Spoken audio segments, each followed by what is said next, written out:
वक्रतुंड महाकाया सूर्यकोटि समप्रभा निर्विघ्नं कुरु मे देव सर्वकार्येषु सर्वदा. Shri Gurubhyo Namaha. Namaste. Welcome to this 8th session of Gita Jayanti celebration. Today, we are going to study 6 selected shlokas from 8th and 9th chapters known as Akshara Brahma Yoga and Raja Vidya Raja Guhya Yoga.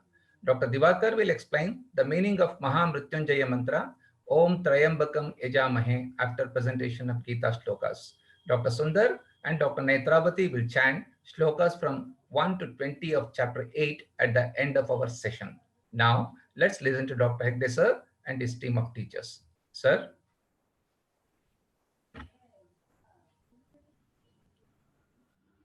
Gurur Brahma, Gurur Vishnu, Gurur Devo Maheshwaraha, Guru Sakshat Param Brahma, Tasmai Shri Gurave Namaha.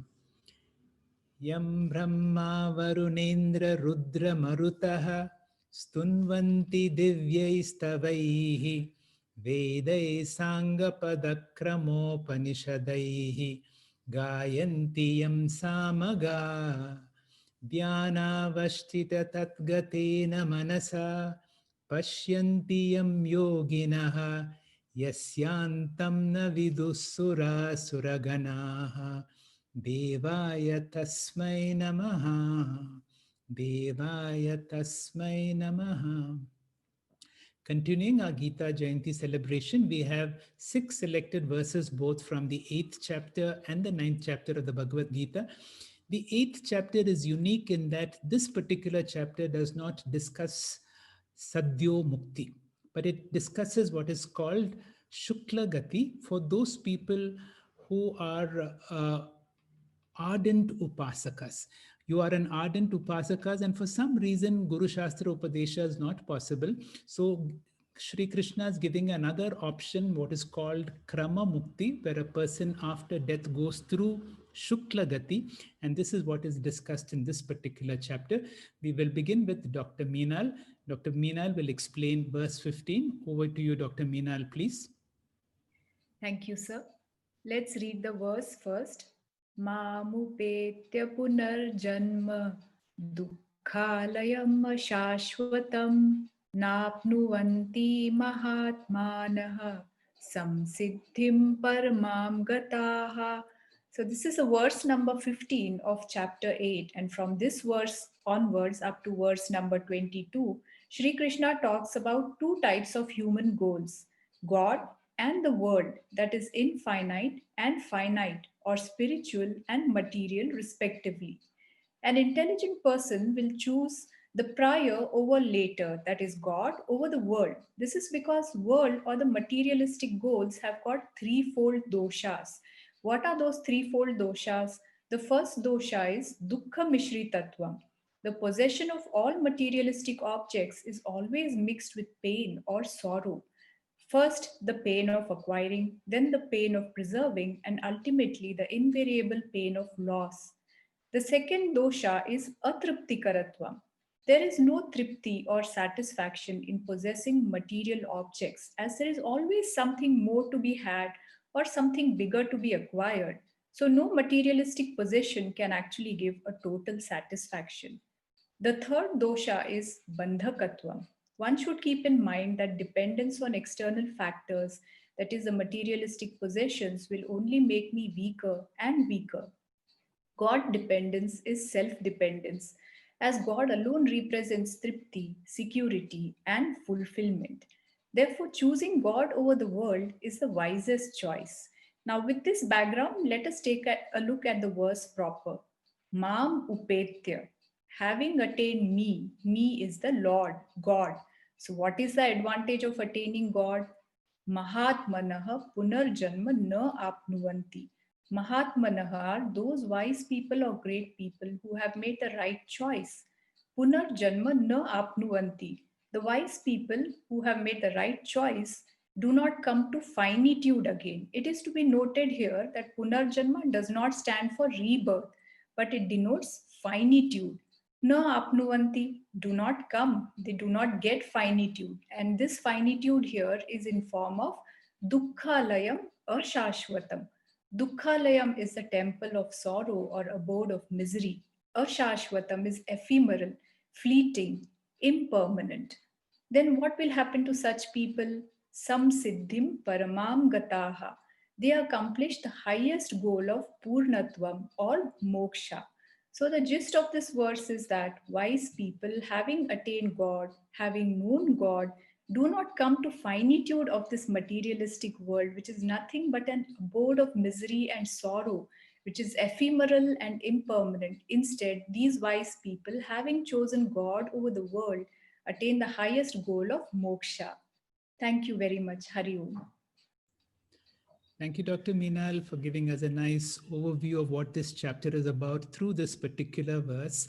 That we are decided that we are not going to come back to this world, which has its incompletion as described by dukkha mishritam, atriptikaratvam, and bandhakatvam. So, is there something higher? There is something called the higher.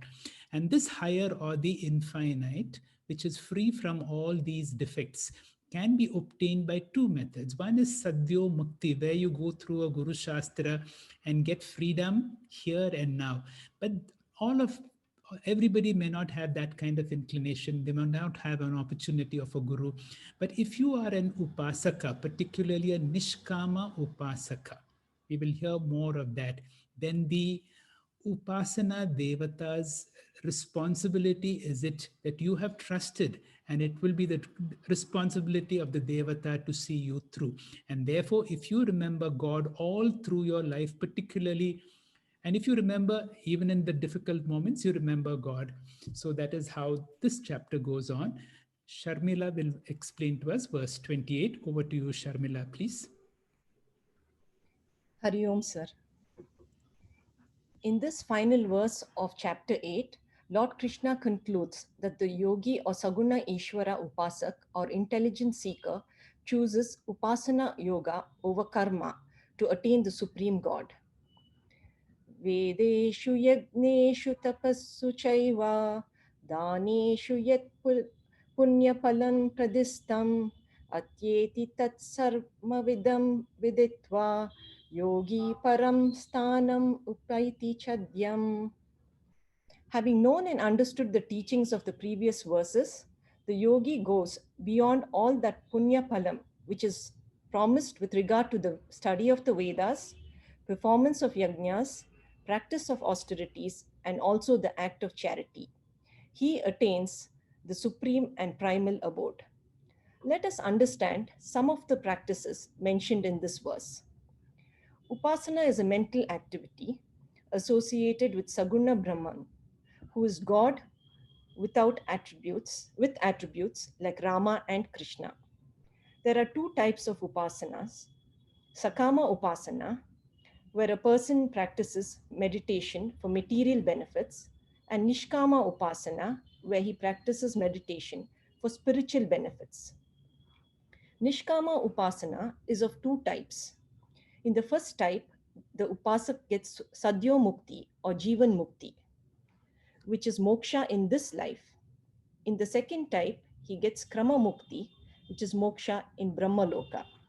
So Swami Paramatmananda humorously says that for Jivan Mukti, it's a direct flight, whereas for Krama Mukti, there is a stopover in Brahma Loka.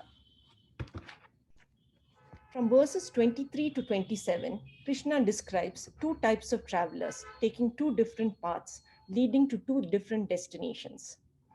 One type of traveler is the Karmi, who studies the Vedas, performs yajnas, practices tapas, and gives charity to get material benefits. After death, such a Karmi will go through the darker path called Krishna Gati and travel to higher lokas, excluding Brahma Loka.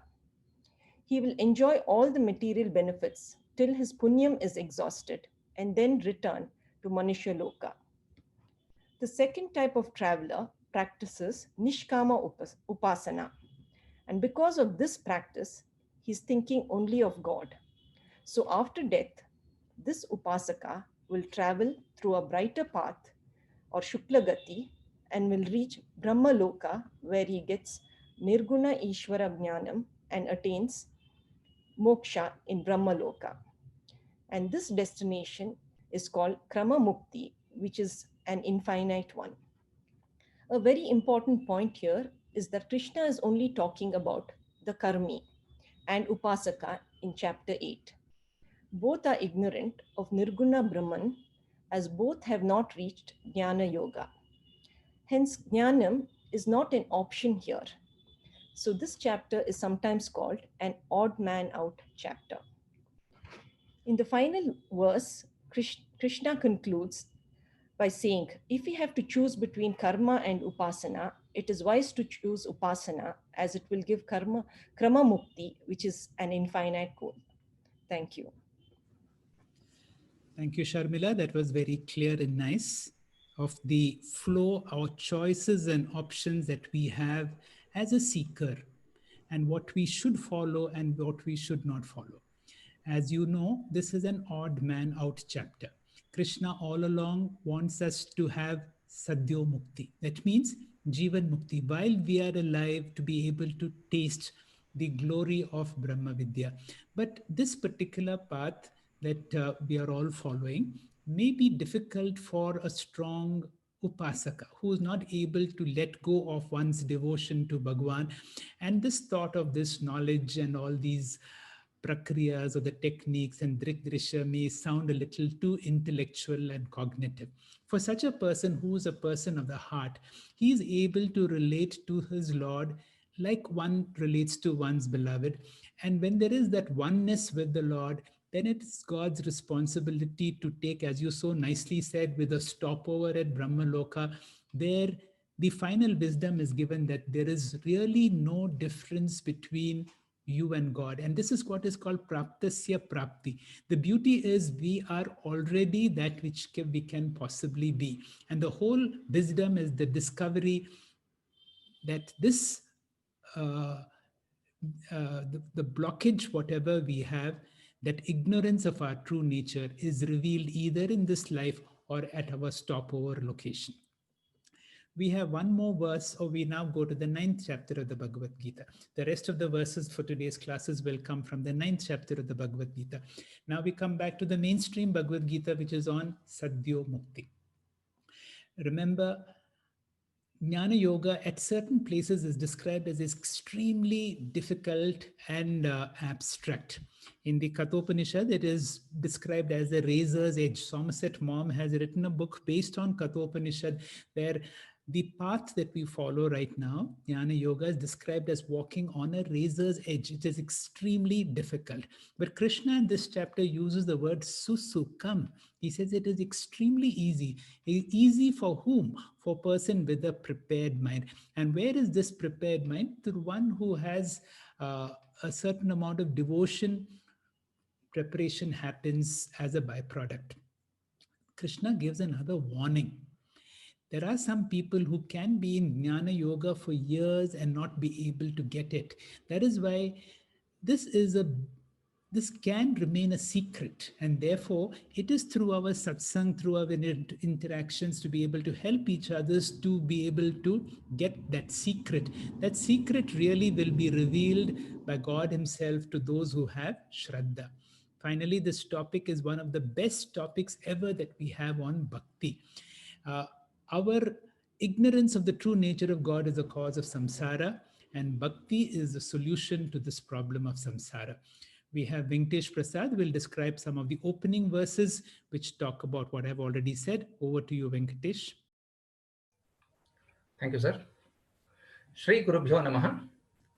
After teaching Saguna Ishvara Upasana as a method to attain Krama Mukti en route to Jivan Mukti, Krishna is back to Nirguna Ishvara Upasana, which leads directly to Jivan Mukti. The chapter opens with Krishna promising Arjuna that he is going to teach him that knowledge on knowing which he will be liberated from this samsara. Now, in the second shloka, he is glorifying the knowledge he is going to teach Arjuna.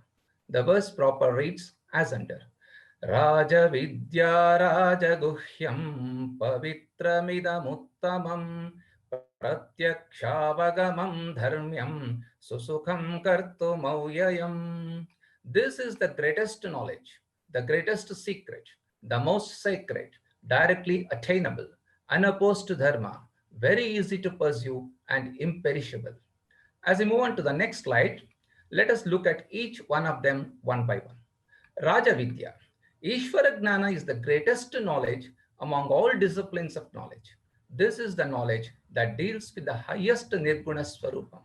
All other branches deal with only changing aspect of Lord or changing creation. Hence, this is the only knowledge that deals with reality. Secondly, this is the only knowledge that liberates and gives fulfillment at all levels like physical, psychological, emotional, and spiritual. Truly, this is the royal knowledge, king of all knowledge. Raja Guhya. This knowledge is not accessible to most of the people. Krishna says in chapter 2, shloka 29, someone looks at this as a wonder. Someone describes this as a wonder.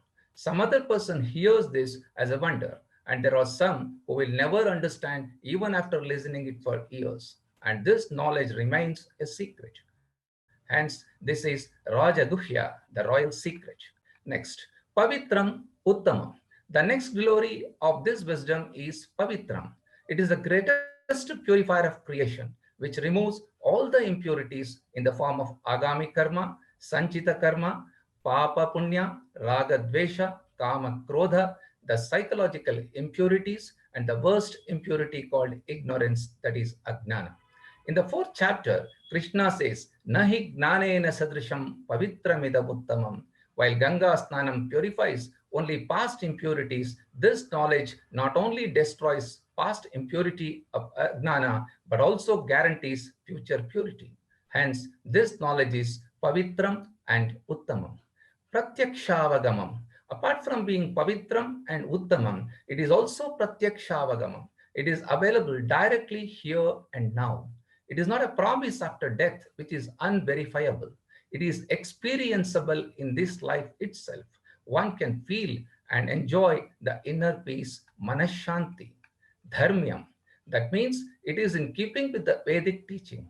In our tradition, we always consider Vedas as basic source of knowledge. If any branch fails this test, it is not acceptable.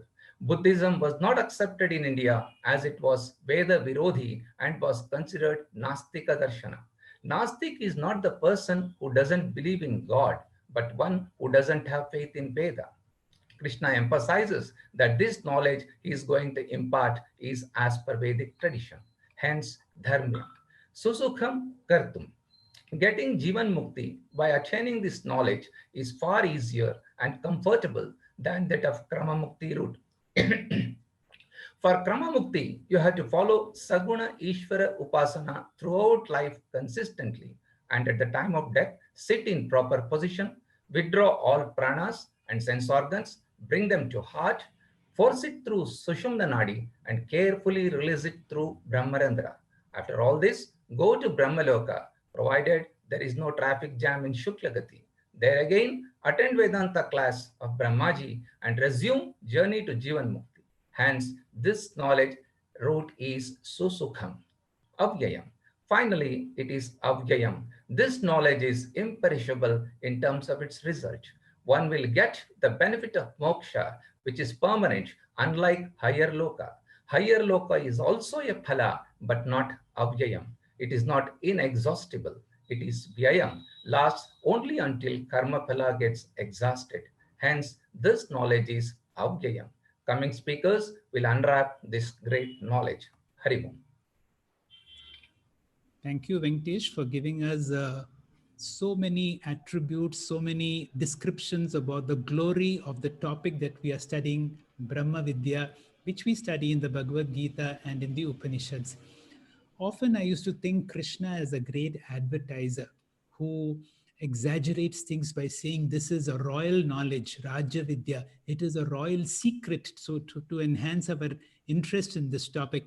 But when you have studied this topic, you know what Krishna is saying is not an exaggeration. It is absolutely true. It is such a liberating knowledge. It is such an exhilarating knowledge More we will know from the next verse, which Dr. Sanjay will explain to us. Dr. Sanjay, please. Thank you, sir. Om Shri Gurubhyo Namaha. The central theme of this chapter is about the higher nature of God. Krishna has described both the higher and the lower nature of God in chapter 7 itself. Now here again he repeats this higher nature of God as the greatest knowledge and the greatest secret. So why does he repeat it again, the same information? Now it is considered that a particular concept, if it is repeated again and again, it makes an effective teaching. Krishna adopts this technique throughout the Bhagavad Gita. Now he describes the higher nature of God. About 6 features have been described in this. So what are those 6 features? Let us see in this mantra. Maya tatamidam sarvam jagadavyakta murtina matsthani sarva bhutani nachaham teshu avastitaha. The 3 features that have been described here on a featureless Brahman by Krishna, or that is avyakta murtina. The higher nature of God is formless. He has no attributes, imperceptible to all our sense organs. Shabda, sparsha, rupa, rasa, gandharahita. The God doesn't have any of these. So how do we conceive this? This is such a difficult topic. It is the nirguna, inattributable feature of God. So that's why he says is avyakta murtina. The next feature he says is maya tatamidam sarvam jagat. I pervade each and every object in this universe. Take for example the space pervades each and everything. Hence the God principle pervades the whole universe. That's why he says maya tatamidam sarvam jagat.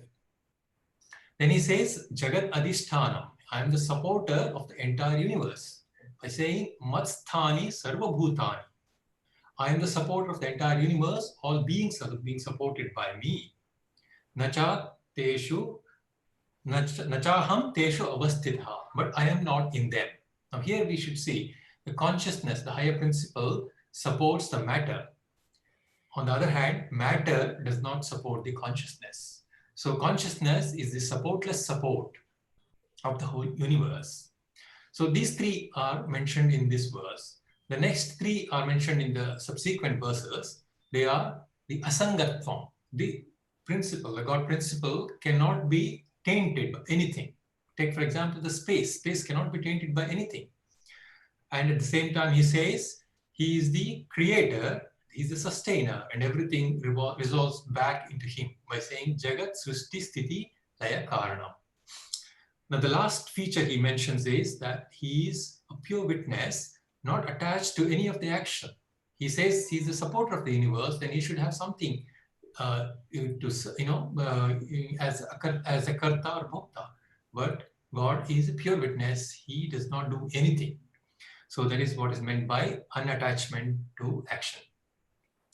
Now, why is it so important that he's telling all this again and again? These are a very difficult topic to be grasped by the mind, because the mind can only go after the sense organs. Now, since this Nirguna Brahman is difficult, and it is the only way that one can get moksha or freedom from samsara. That is why he says the next sentence, the essential nature of myself, that is this individual, which has been mentioned in chapter 2, and the essential nature of God, which has been just described, are one and the same. So he says most of the people do not realize my higher nature, but they resort to my lower nature. There is a matter, maya, and they go after this changing world, and they will live in eternal samsara, life's ups and downs. Whereas very few people who are intelligent, who are wise, they take to my Nirguna Jnanam and they abide in that Jnanam, and they say that they are the higher nature of God, and that is what is liberating them from samsara. Thank you. Thank you, Dr. Sanjay, for a nice explanation of a very difficult verse. Maya tatamidam sarvam jagat avyakta murtina, where the Lord says, I am somebody that who's infinite, all pervading, in and through. And if he's in and through, he should be there in me also. He should be there around me. That is what all the glory of Brahma Vidya is all about. And it requires a few years of understanding for us to be able to, a kind of a mind training. As I said, our mind can be a block to be able to see the divine, but the same mind can be trained through jnana yoga to be able to feel godliness, to be able to feel the presence of God in and through, as so beautifully described. Now, these are this and the next verse of the Gita are really difficult verses. Even though they are difficult, it is possible for us to be able to infer them. Now we come to that part of the 9th chapter, which is one of the most beautiful verses on bhakti. Over to you, Sundar, to elaborate on that. Hari Om, Shri Gurubhyo Namaha. As we see in this next slide, Ananya Chintayanto Mam Ye Jana Paryupasate Tesam Nityabhiyuktanam Yogakshemam Vahamyaham. As we see in this next slide, chapter 9 has covered comprehensively all aspects of bhakti. As we have already seen, Lord Krishna started the chapter with initial description of Arupa Ishvara Bhakti, which is straight off from the Upanishads. Few verses later, we see in this chapter, Lord Krishna describe the foundational Saguna Eka Rupa Ishvara Bhakti, which we are familiar. However, we see Lord Krishna being critical about this form of worship. Few verses further down in this chapter, we see Lord Krishna asking us to step on to Vishwarupa Ishvara Bhakti as a conduit to gradually take us towards Arupa Ishvara Bhakti. This verse is essentially about Vishwarupa Ishvara Bhakti. Let us see the Anvaya in the next slide. Lord Krishna is saying, Ye janaha mam paryupasate. These people worship me. How? Ananya chintayantaha. The word ananya has to be clearly understood here. Meaning is undivided. Let us try to see the mode of operation of Sakama Bhakti and then contrast it with the mode of operation of Nishkama Bhakti to understand the word Ananya clearly. A Sakama Bhakta takes to worship of God as means to accomplish worldly ends. One is fixed upon the means as long as the means results in the end. In other words, always it is the end which is at the back of the mind and not the means. Since he is using God as the means, he will remember God in distinct periods, but not continuously, and his mind is always on the accomplishments continuously. Having done this for a while, intelligent among those realize that although God has blessed them with a lot of material accomplishments, lasting happiness, peace, and security is elusive. They then think, is there anything else that I can do? They may meet a master or a guru who leads them and says that you have to reshuffle your priorities, you have to reorient your life, use the accomplishments that you have already been blessed as means, and make the Nitya Sarvagata Ishvara as the end of your pursuit. Now, since God is looked upon as the very end, he dwells upon the end, this God, at all the times. Therefore, this bhakti is undivided and it is Ananya Bhakti. As we see in the next slide, the second part of this shloka gives an interesting promise from Lord Krishna. The third line, Tesam, as well as the Ye Jana in the previous slide, was a reference by Lord Krishna to the Nishkama Bhakta, who has reshuffled his priorities, or a Jijnasu Bhakta. Such bhaktas are further qualified here, Yuktanam. So they are putting commitment in spiritual pursuit. And he uses the adjective abhi to means that they are superlatively committed. They are ever steadfast, ever committed. Nitya again means ananya, that is, they are always dwelling upon the Lord. Lord Krishna says in the last line, Yoga Kshemam Vahamyaham. A Sakama Bhakta looking at the mode of operation of a Nishkama Bhakta might wonder, if I am always absorbed onto the Lord, how will I do my earnings? How will I keep the upkeeping of myself and the family? What should I do with my job? So Lord Krishna is telling yoga, which is acquisition, and kshema, which is preservation, these two things which rob the spiritual time of the Sakama Bhakta. Lord Krishna is saying, Vahamya, I shall take care. I shall take the responsibility of the acquisition and preservation. You need not worry. You just dwell on me continuously. Thank you, sir. Thank you, Dr. Sundar, for a nice explanation of this verse, which goes like this. Ananyas chintayanto mam ye jana pariyupasate tesam nitya viyuktanam yogakshema vahamyaham. This verse seems to me as a link between the 8th chapter and the 9th chapter. In the 8th chapter, we saw that if you are a Parabhakta, a Nishkama Bhakta, then the Lord will take care of everything, including Dharma, Artha, Kama, and Moksha, which exactly he's saying. You don't have to worry about this world. You don't have to worry about that other world. You trust me completely. Ananyas, all the time you keep me in your mind and I will take care of you. So a very beautiful verse to meditate on Lord Krishna. And then there is another technology Lord Krishna gives, which will be explained to us by Dr. Asha Naik. Over to you, Dr. Asha Naik, please. Jai Gurudev. Om Gurubhyo Namaha. Here,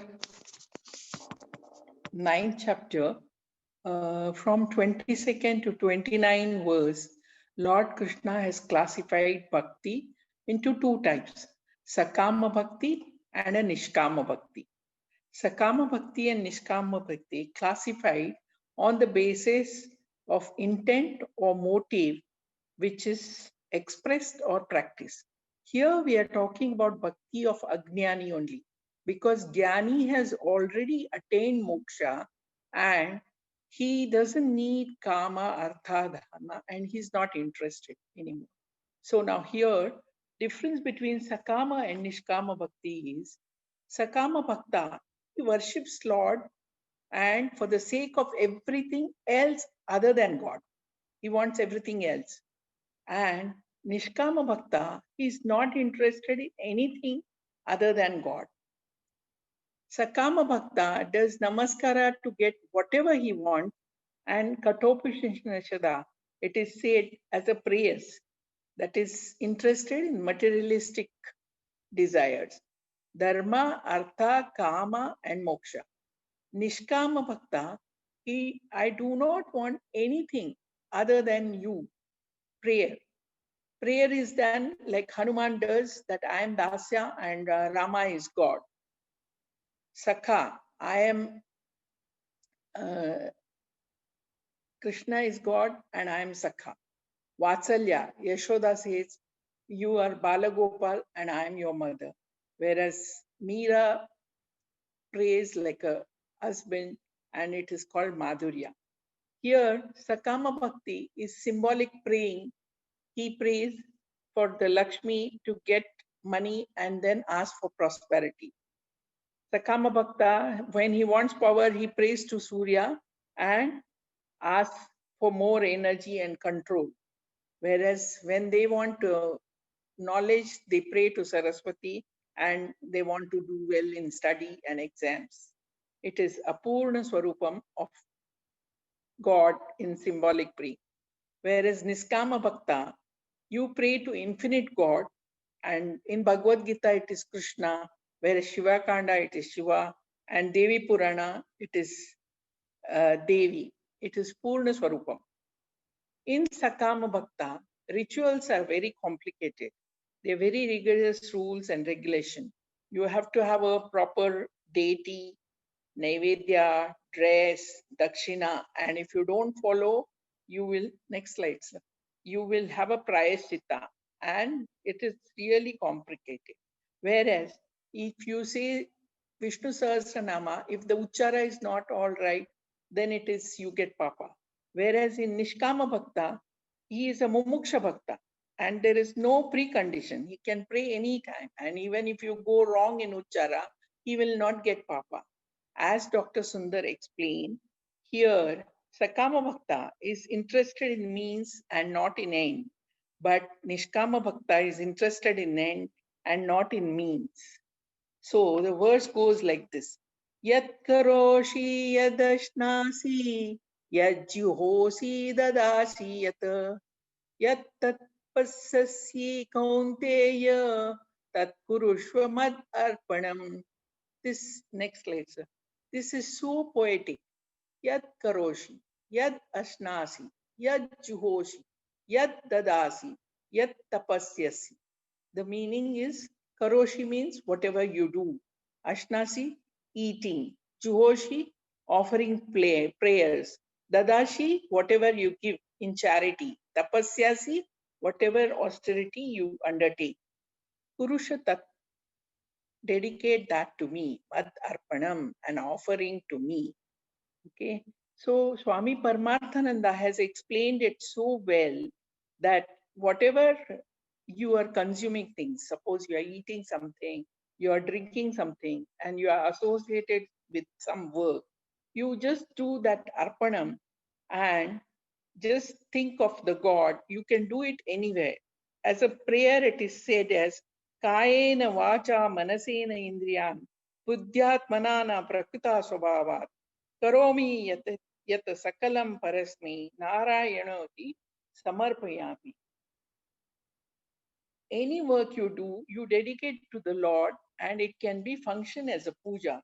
Therefore, offer every action to me at home, outside, or anywhere, being everywhere, and you just say this karma, oh Lord, let this karma Ishvara Pratithap Astu Mai Sarvani Karmani Sannyasa. In our Vedantic tradition, this is so beneficial that you can do puja anywhere, anytime, and you have to just close your eyes and invoke the God. Next is Ashnasi, eating. You have to cook something and offer to God, but you may say that I don't have puja room, or I don't cook every day, or I don't have time. Then there is a simple way. Whatever comes to your plate, you just close your eyes and think you are the Aham, Lord, and Vaishnava is sitting in your stomach, and offer that food to you. And it will be as a puja only. You are doing as a prana agnihotra. Just by eating, you can convert into prana agnihotra. Yad juhoshi. Whenever you are doing sandhya vadanam or praying, it is called yad juhoshi. Yad dadasi. Whatever dana or whatever help you do, it is called dana, and it is like giving to God, because everyone, in every creature there is a God. This is just change of the attitude and very nothing special. Yat tapasyasi. Whenever you fast, you do tapas, and Ekadasi you fast. In case you're not fasting for Ekadasi, you're even to lose weight or your working hours are long, you just convert that into upasa and puja and offer it to me. Tat mad arpashan kuru. Dedicate that. This is not a physical change, just attitudinal change. And this is called Nishkama Bhakti, which we can follow it everywhere, every day. Thank you. Hari Om. Thank you, madam, for a nice spirited explanation and of how we can be a bhakta in whatever we do, including eating or whatever actions that we are in for. We have now concluded the 6 verses of the 8th and the 9th chapter. We have a beautiful mantra, the Mahamrityunjaya mantra, which should be explained to us by Dr. Divakar. Dr. Divakar, please. Thank you very much, sir. Om Shri Gurubhyo Namaha. Om Trambakam Yajamahe Sugandhim Pushtivardhanam Urvarukamiva Bandhanan Mrityor Mukshi Yamamrutaat. Mrityunjaya mantra is one of the most powerful and a popular mantra which features in Shukla Yajurveda, Rigveda and Atharva Veda. It is also chanted after the last Anuvaka of Shri Rudram, and this mantra is used for Homa called as Mahamrityunjaya Homa for the protection from untimely death and from serious illnesses and diseases. Like the Gayatri mantra, mere chanting, simple chanting of this mantra itself is known to bring a lot of positive energy and auspiciousness. Now let's look at the word meaning of this great mantra. Trayambakam, the one with 3 eyes. Yajamahe, we worship, we praise. Sugandhim, one with absolute fragrance. Pushtivardhanam, who nourishes health and wealth. Mukshiya, I should get liberated. Bandhanat mrutyoho, from the bondage of the death. Mamrutat, not from the immortality. Urvarukamiva, like a cucumber. Now, let's see the implied meaning extracted from Swami Paramarthanandaji's talks. According to the Shastras, the purpose of the human birth is to accomplish 4 Purusharthas. That is, Artha, the basic needs, Kama, desires and the comforts, Dharma, righteous, value-based living, and finally, Moksha, liberation from the samsara. To attain moksha, one will have to get detached from the other 3 Purusharthas, that is, Artha, Kama and Dharma. Mrityunjaya mantra is an all-comprehensive mantra through which we can get all 4 Purusharthas. There are 3 descriptions of Shiva in this mantra. Pushtivardhanam Shiva, Sugandhihi Shiva and Trayambaka. Now let's look at the significance of all 3 of them. Pushtivardhanam Shiva. Pushtihi is nourishment, referring to material nourishment. We all have our basic needs, food, clothing, and shelter, which is Artha. Once the basic needs are fulfilled, we go for comfort, position, prosperity, and security, which is Kama. In order to obtain this Artha and Kama Purushartha, the material nourishments, we need to worship Pushtivardhanam Shiva. But we know that there is no end for this material desires. Each material goal accomplished will pave way for the new set of goals. And the whole life is spent in the actions with the vicious psychological cycle of success and failures. The very same actions can, however, be done with an attitude of offering to the God, which will insulate a person from psychological suffering. This is converting the karma to karma yoga. In order to attain this, we need the next higher Purushartha, that is Dharma Purushartha. To accomplish this, we need to worship Sugandhihi Shiva. Sugandhihi means pure fragrance. The real fragrance of an individual is one's own character. By following the dharmic life through karma yoga, a person will contribute more to the society than what he consumes. And such a lifestyle of this karma yogi will help in mind purification and makes him eligible for higher spiritual knowledge to attain moksha. Dharma is a prerequisite for the journey towards the moksha. Now let's look at whom should we worship to attain the Parama Purushartha, that is moksha. Trayambaka, one with 3 eyes. There are various significances of 3 eyes of Shiva. Let's take one important significance here.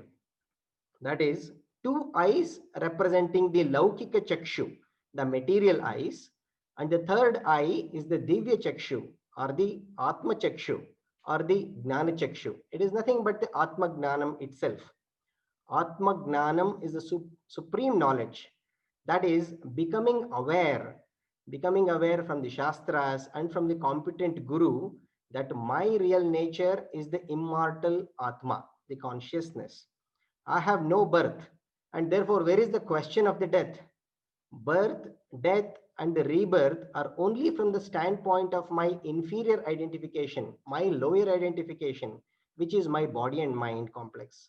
So, worship Trayambaka to not only get the Gnana Yogyata, which is the ripening process of our mind through Karma Yoga and Upasana Yoga, but also get Atma Gnanam in order to attain liberation from samsara effortlessly. Like how a ripened cucumber detaches seamlessly from the bondage with the creeper. It is important to note that only a ripened fruit can detach effortlessly. Our mind ripening process is through sadhana, which has to be done with our own effort, using our own free will. Here, the prayer is to get God's grace so that the ripening process of our mind becomes very conducive in order to go towards the liberation from the death, which is nothing but the liberation from the agnanam or the ignorance that I am not the inferior body mind complex, but abide to my Amruta Atmam, which is the immortal higher self. This itself is the winning over the death, Mrityunjaya. Hari Om, sir. Thank you.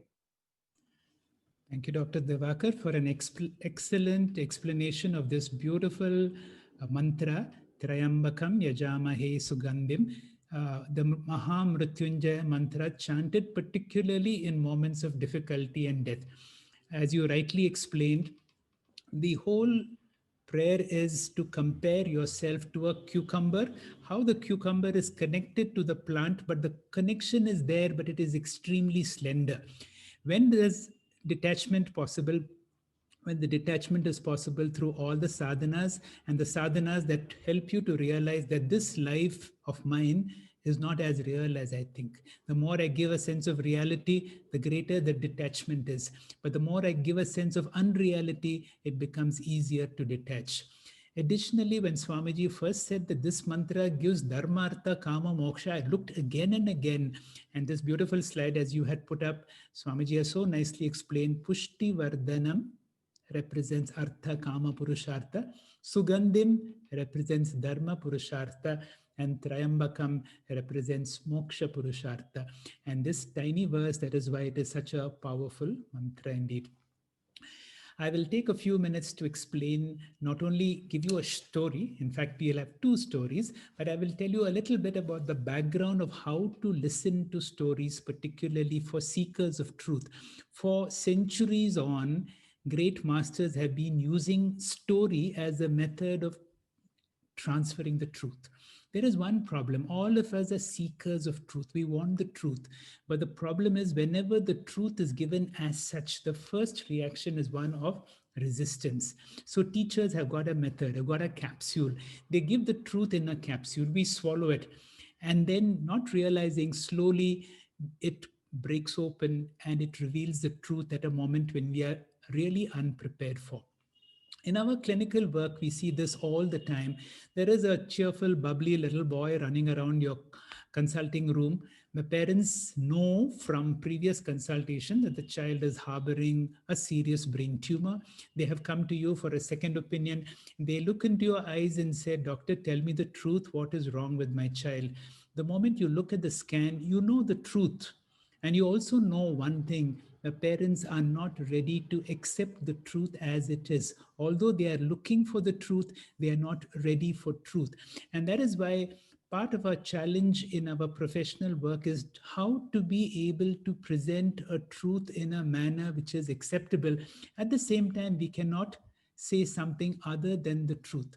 Many years ago, I had a chance to speak about this dilemma, which I titled as The Right Way to Use the Right Brain. This is based on a Roger Sperry's Nobel Prize winning work that we do not have one mind or one brain, but two distinct brains.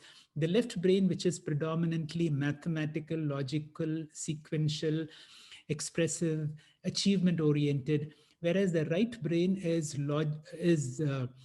the caring, feeling, loving, artistic, humorous brain. People have found out many years ago that the right brain is not useful in society. And all our education and training is to be more productive, more useful.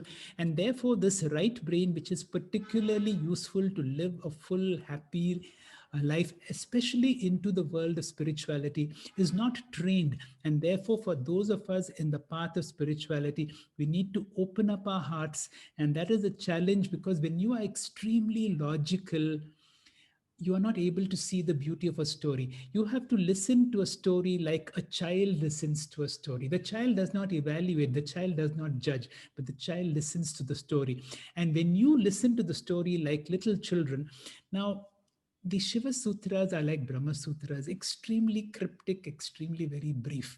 The second verse of the Shiva Sutras go like this. Shiva is teaching Parvati some of the secrets, and he begins with Vismayaha Yoga Bhumika. Vismayaha is if there is wonderment in your heart. That is the basis of spirituality. As far as spirituality is concerned, you have to work from the heart, not from the head. You have to be like little children. Only then you will be able to see godliness. It is said, if you have seen a tree, and if you have seen a tree, you have really not seen. But if you have seen a tree and if you've seen something of a wonder, that is when you discover godliness in and through everything that you see. Those who have perfected in their path of the religion, those who have gone beyond, experience what is called mystics. They are the mystics in each religion. In every religion, like Buddhism has a mystical tradition called Zen. Judaism has got a mystical tradition called Hasidism. Islam has a mystical tradition called Sufism. Hinduism has a mystical tradition called Tantra. Now, all these mystical traditions are people who have had this God realization as a real experience. And then they give up everything. They give up all the Shastras. They are in the moment. They are right into the right brain or the feeling brain or the level of the heart. There is no more scriptures. Zen is particularly about awareness of this moment, the glory of this moment. So too in Hasidism. Sufi is more in the level of the heart, at the level of love. And their real prayer is Ishq. All the Mullah Nasruddin stories many of the stories that we have gathered are all from the mystical traditions. And to be able to understand these stories, you have to be someone of a mystic. That means you have to be predominantly right brain. I will share two stories of master-student interaction, where the interaction between the student, one has led to a success, the other has led to a failure. Again, let me tell you, these are extremely simple stories, but also very cryptic stories. In our tradition, in the tradition of Jnana Yoga, the interaction between the master and the student is the master shares 100%. The master shares whatever he knows 100%.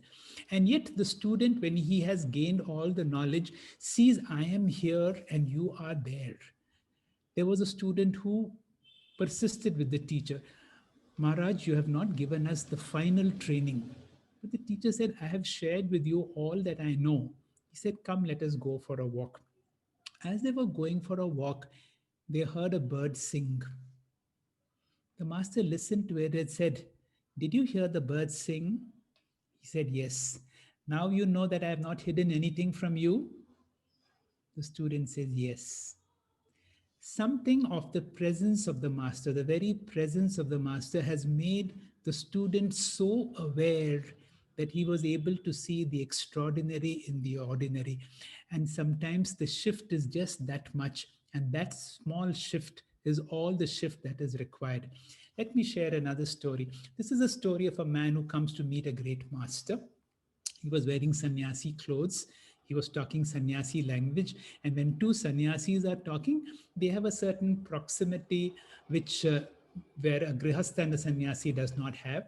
And that discussion went on like this. For 40 years, he says, I have traveled to all the holy places. I've been to all the great masters. I've been looking for God. The master looked at him and says, have you found him? He said, no. And then he asked the master a direct question, have you? It was around sunset. The sky was golden. There was a tree nearby, full of trees chirping away, sometimes with the sound that you hear when children come out of a school after the last bell. Far away, you could hear the drone of the highway traffic. Very nearby, there was a mosquito droning about to strike. The master observed all this. With a smile on his face, what could he say? He remained silent, and the seeker went away disappointed. Hari Om. Thank you. I will conclude. I would just digest these particular stories.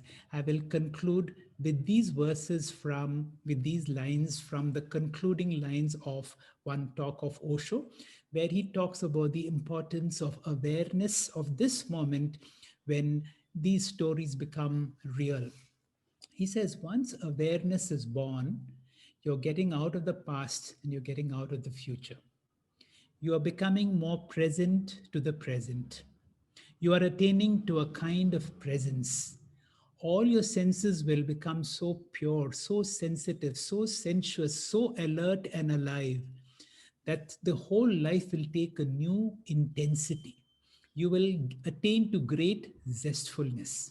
The world will be the same and yet not the same. The trees will look greener, the roses rosier, the people more alive and more beautiful. The same world, and the pebbles on the shore look like diamonds and emeralds. When awareness is very, very deep rooted, when you are present to the present, you attain to a psychedelic vision of life. That is why mystics talk of so much beauty and you don't see any beauty. Mystic talk of immense celebration going on and you don't see any celebration going anywhere. Mystics talk of great music and you don't hear of any music. And the mystics are right. A great music is passing by, but we are deaf. Great beauty is all around, but we are blind to it. The whole existence is celebrating this moment. Existence is a celebration. Thank you. Hari Om. We will conclude by chanting 20 verses from the 8th chapter of the Bhagavad Gita. Over to you.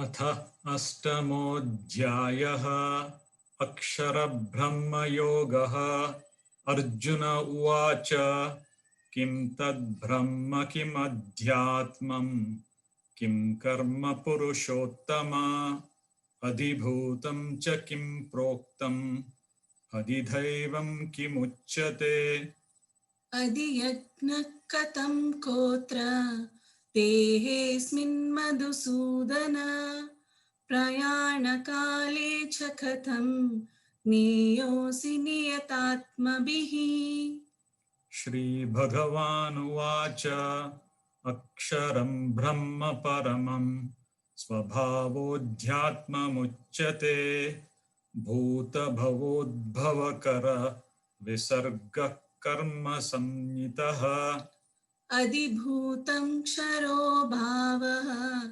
पुरुषाश्चादिदैवतम् अधियज्ञोऽहमेवात्र देहे देहभृतां वर अन्तकाले च मामेव स्मरन्मुक्त्वा कलेवरं यः प्रयाति समद्भावं याति नास्त्यत्र संशयः यं यं वापि स्मरन् भावं त्यजत्यन्ते कलेवरं तं तमेवैति कौन्तेय सदा तद्भावभावितः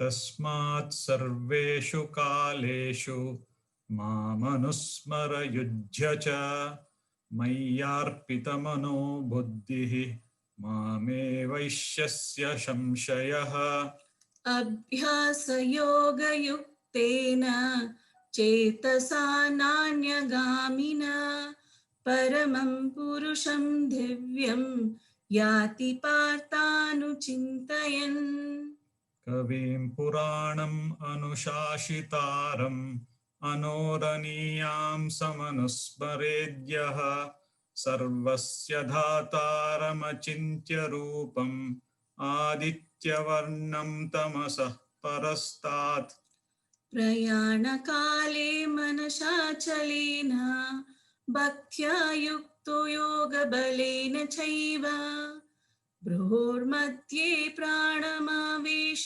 सम्यक् सतं परं पुरुषम् उपैति दिव्यम् यदक्षरं वेदविदो वदन्ति विशन्ति यद्यतयो वीतरागाः यदिच्छन्तो ब्रह्मचर्यं चरन्ति तत्ते पदं संग्रहेण प्रवक्ष्ये सर्वद्वाराणि संयम्य मनोहृदि निरुद्य च मूर्ध्याधायात्मनः प्राणम् आस्थितो योगधारणाम् ओमित्येकाक्षरं ब्रह्म व्याहरन्मामनुस्मरन् यः प्रयाति त्यजन् देहं स याति परमां गतिम् अनन्यचेता सततं यो मां स्मरति नियतशः तस्याहं सुलभः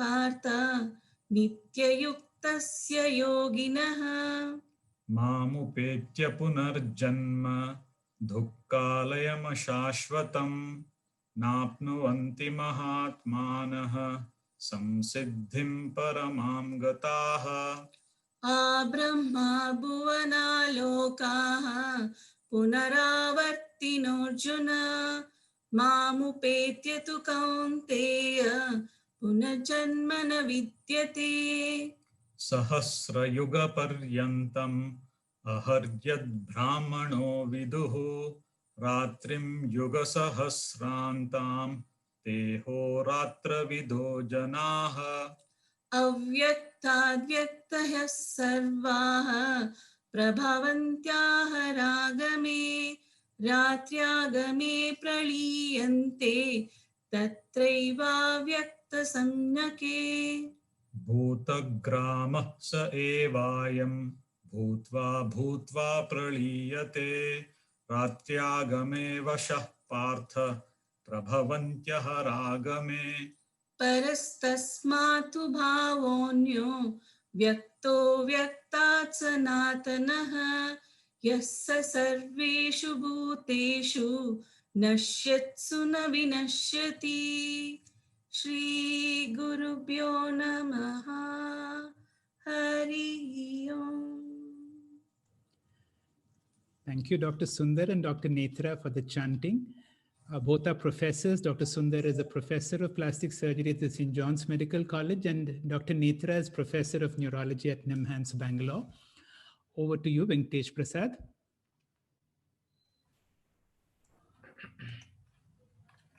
Thank you, Dr. Netravati and Dr. Sundar, for a beautiful chanting. Thank you, friends, for your rapt attention. With this, we have come to the end of today's session. Friday, 4th December will be the last session of our Gita course, in which we'll be studying the second part of 18th chapter. With that, our 20-week course will conclude. So do not miss the class on that day. As announced earlier, all the WhatsApp groups will be closed after the Friday class. Already, all our Gita Jayanti notifications are being broadcasted on Telegram group. All our future notifications related to Param Vedanta classes and courses will be communicated through Telegram only. Hope all of you have already migrated to Telegram by now. If not, please do so immediately so that you are in tune with all our notifications. On Monday, 7th December, our Gita Jayanti celebration will resume with next set of shlokas. Let's meet on Friday evening, same time. Please log in before 6:45 p.m. local time. Let's conclude with Shanti Mantra. Om Purnamada Purnamidam Purnat Purnamudachyate Purnasya Purnamadaya Purnamevavashishyate. Om Shanti Shanti Shanti. Hari Om.